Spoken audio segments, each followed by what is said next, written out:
To my old master. The letter.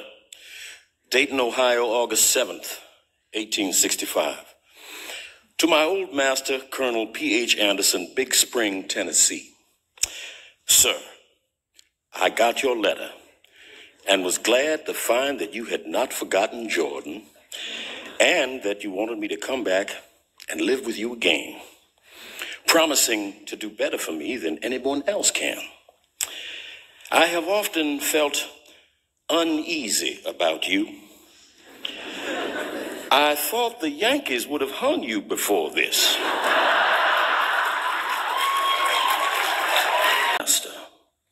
Now, if you will write and say what wages you will give me, I will better be able to decide whether it would be to my advantage to move back again.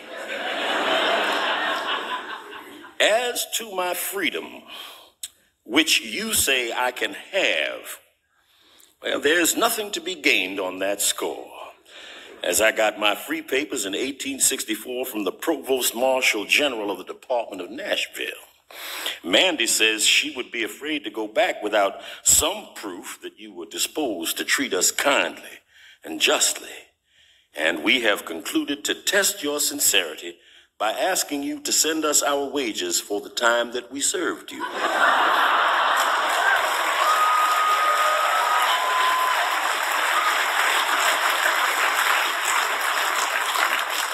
This will make us forget and forgive old scores and rely on your justice and friendship in the future. I served you faithfully for 32 years and Mandy 20 years.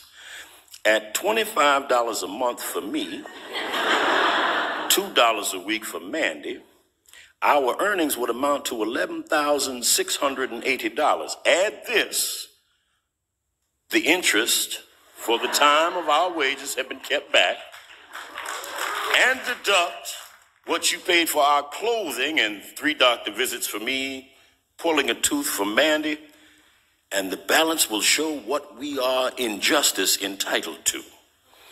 Please send the money by Adams Express in care of V. Winters, Esquire, Dayton, Ohio. If you fail to pay us for our faithful labors in the past, we can have little faith in your promises in the future.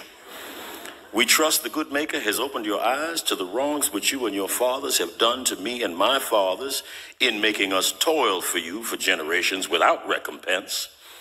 Here I draw my wages every Saturday night, but in Tennessee, there was never any payday for the Negroes any more than for the horses and cows. Surely there will be a day of reckoning for those who defraud the laborer of his hire.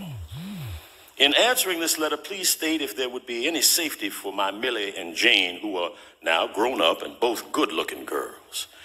You know how it was with poor Matilda and Catherine. I would rather stay here and starve and die if it came to that, than to have my girls brought to shame and violence by the wickedness of their young masters. You will also please state if there have been any schools open for the colored children in your neighborhood. The great desire of my life now is to give my children an education and have them form virtuous habits.